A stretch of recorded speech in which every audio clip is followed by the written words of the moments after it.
Friends, good afternoon. তা তোমরা সকলে কেমন আছো? আশা করি তোমরা সকলে খুব খুব ভালো আছো আর সুস্থ আছো। তা আমিও ভালো আছি।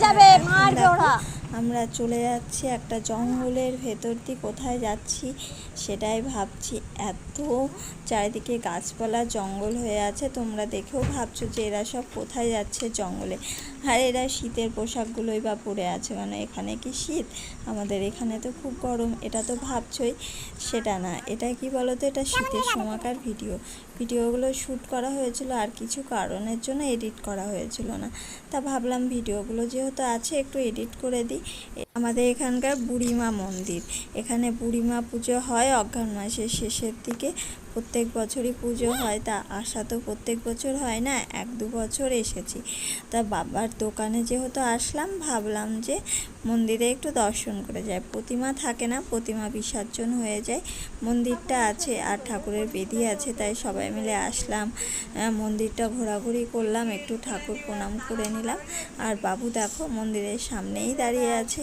ওর যা কাজ, চারিদিকটা এদিক ওদিক দৌড়ে দৌড়ে দেখছে। আর চারিদিকটা দেখো পুরোটাই জঙ্গল, জঙ্গলের ভেতর মন্দির। আর এদিকে রাস্তা ছিল, ওই দিককার রাস্তাটা ভেঙে গেছে, মন্দিরের পাশ দিয়ে এখন রাস্তা হয়েছে। তা মা বলছে চ, সন্ধ্যা তো হয়ে গেল, চ বাড়ির দিকে যাই। তা আমরা বলছি যে একটু ঘুরবো তারপরে বাড়ির দিকে যাব। তা যাই হোক, মা যেহেতু বলছে তাই হাঁটি হাঁটি করে এখন বাড়িতেই যাচ্ছি।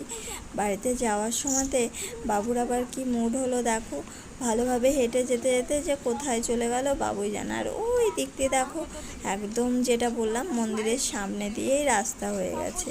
আর এইদিকে দেখো নারকেল গাছগুলো কেটেছে, আর পরপর 2-3টি নারকেল গাছের গুঁড়ি হয়ে আছে। আর বাবু উঠে পড়েছে গুড়ির উপরে উঠে কেমন খেলা করছে, সার্কাসের মতো দেখাচ্ছে, একদম জোকার যাকে বলে, ক্যাচকগিরি করছে। তা ওটাতেই আনন্দ হচ্ছে। আমি বলছি পড়ে যাবি কিসের কি, ওর কোনো ব্যাপার নাই, ওর মজা লাগছে। তা এই বলতে বলতেই চলে আসলাম। তা চলো।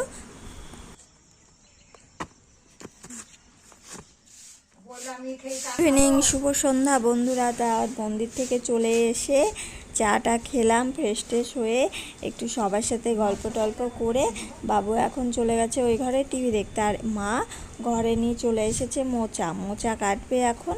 কালকে মোচা রান্না করবে। রাত্রিবেলায় কেটে না রাখলে সকালবেলায় কাজের খাঁচামাচাতে কাটা হয় না, আর তার জন্য মা বলছে রাতেই কেটে রাখি। তা মোচা খেতে তো আমার খুব বেশ ভালোই লাগে, আর তোমাদের কার কার ভালো লাগে সেটাও কমেন্টে জানায়ও। তা তাই মাকে জিজ্ঞাসা করছি যে মোচার কি করবা, ঘন্ট করবা না ধোকা করবা? তা মা বলছে মোচার ঘন্টই করব। তাই জন্যে মা মোচাটা কেটে নিচ্ছে। আমি বললাম ছাড়িয়ে দেবো, মা বললো দরকার নেই, তুই বসে থাক। মা দেখো কি তাড়াতাড়ি মোচাটা কেটে ফেলছে। আমার অত তাড়াতাড়ি কাটা হয় না, অনেকটাই দেরি হয়। বাড়িতে রান্না করি কিন্তু আমিও আগের দিনই কেটে রাখি, অনেক টাইম লাগে মোচা কাটতে। সকালবেলায় মোচা কেটে রান্না করা কঠিন হয়ে যায়, ওই জন্য আগেই কেটে রাখি। মাও সেরকম আগেই কেটে রাখছে। মা কাটছে আর আমি মার সাথে গল্প করছি। আর আমি বলছি যে তুমি এত তাড়াতাড়ি কেটে ফেলছো, আমি তো পারি নাই।